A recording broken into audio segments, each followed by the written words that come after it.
Hi friends, welcome to நான் stop cooking. இன்றைக்கி நம்ம ரோட்டு கடை வெங்காய சட்னி தான் செய்ய போகிறோம். இது நல்லா இட்லி தோசைக்கெல்லாம் சாப்பிட்றதுக்கு அட்டகாசமான டேஸ்ட்டில் இருக்கும். நீங்கள் இட்லி தோசைலாம் செய்யும்போது இது போல் வெங்காய சட்னி செஞ்சு பாருங்கள். வாங்க இதை நம்ம எப்படி செய்யலான்னுட்டு பார்க்கலாம்.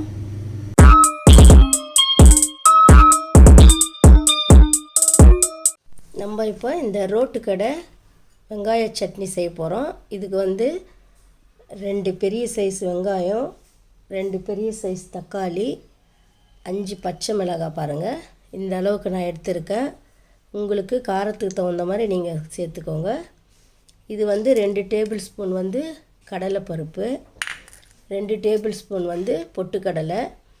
இப்போ இதுக்கு தாளிப்புக்கு கடுகு, வரமிளகாய், கருவேப்பிலை தாளிப்புக்கு தேவை.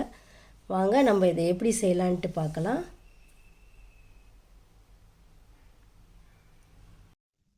இப்போ நம்ம ஒரு கடாயை வச்சுட்டு இதில் நல்லா 2 டேபிள் ஸ்பூன் எண்ணெய் விட்டுக்கலாம். இப்போ இது எண்ணெய் நல்லா காஞ்சதும் கட் பண்ணி வச்ச வெங்காயத்தை போட்டுடலாம். இதுலேயே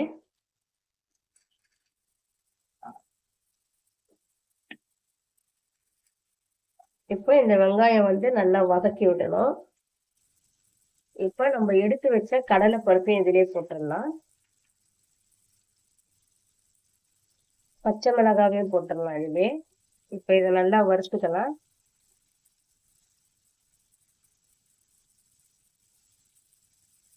இப்போ இந்த கடலை பருப்பு, மிளகாய், வெங்காயம் எல்லாம் நல்லா வறுப்படணும்.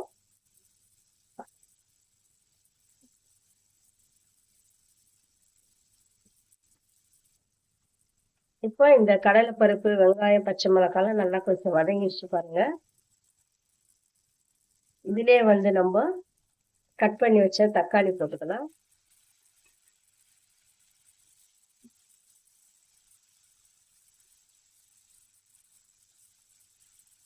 இதுக்கு நம்ம புளியெல்லாம் போட தேவையில்லை. பூண்டு, புளி இதுக்கு எதுவுமே போட தேவையில்லை. இந்த வெங்காயம் நல்லா வதங்கிடட்டும். தக்காளி, வெங்காயம் எல்லாமே நல்லா வதங்கிடணும் சேர்ந்து.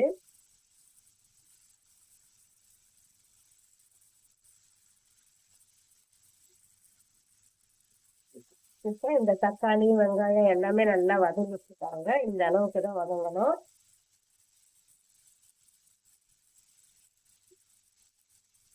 இப்போ எடுத்து வச்ச இந்த பொட்டுக்கடலையும் போட்டுடலாம்.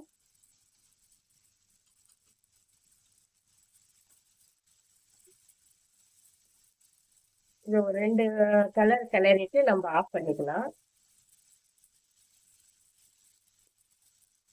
அவ்வளோதான்.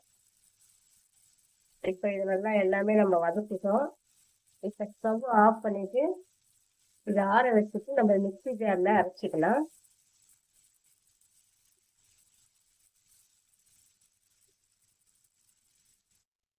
இப்போ நான் இந்த வெங்காயம் தக்காளியெல்லாம் நல்லா ஆற வச்சுட்டு மிக்ஸி ஜாரில் போட்டு வச்சிட்டேன். இதுக்கு தேவையான அளவு நம்ம சால்ட்டு போட்டுடலாம். இப்போ இதை நல்லா நைஸாக அரைச்சி எடுத்துகிட்டு வந்துடலாம். இப்போ இதை நல்லா நைஸாக அரைச்சி எடுத்துகிட்டு வந்துட்டோம். இப்போ இது ஒரு பவுலில் போட்டுக்கின்னு இதுக்கு ஒரு தாளிப்பு ஒன்று கொடுத்துடலாம். இப்போ இது ஒரு பவுலில் போட்டாச்சு.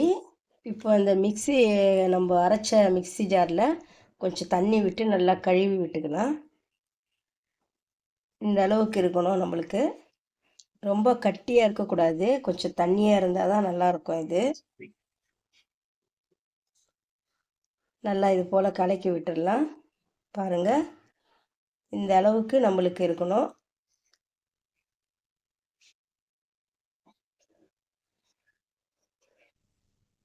இப்போ நம்ம அதே கடாயிலே கொஞ்சம் எண்ணெய் விட்டுக்கலாம்.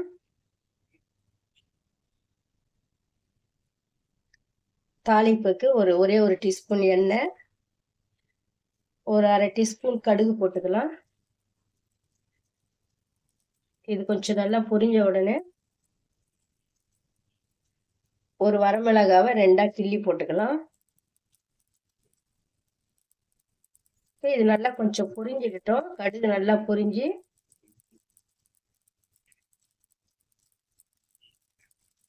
இந்த மிளகாவும் கொஞ்சம் லைட்டாக வறுப்படணும். இப்போ இதிலே வந்து நம்ம கறிவேப்பிலை போட்டுடலாம். அவ்வளோதான். இப்போ இதை நம்ம சட்னியில் எடுத்து ஊற்றிடலாம். இப்போ நம்ம தாளிச்சு இந்த சட்னியில் போட்டுட்டோம் பாருங்க. இப்போ இந்த சட்னி ரெடி ஆயிடுச்சு. ரோட்டுக்கடை வெங்காய சட்னி ரெடி ஆயிடுச்சு. ரோட்டு கடைங்களெல்லாம் இது போல தான் செய்வாங்க. இது போல் நீங்களும் செஞ்சு பாருங்கள். இட்லி தோசைக்கெல்லாம் சாப்பிட்றதுக்கு நல்ல ஒரு டேஸ்ட்டாக இருக்கும். செஞ்சு பார்த்துட்டு எப்படி இருக்குதுன்ட்டு கமெண்ட்ஸில் சொல்லுங்கள். இந்த வீடியோ உங்களுக்கு பிடிச்சிருந்தா லைக் பண்ணுங்க, ஷேர் பண்ணுங்க, கமெண்ட் பண்ணுங்க, சப்ஸ்கிரைப் பண்ணுங்க.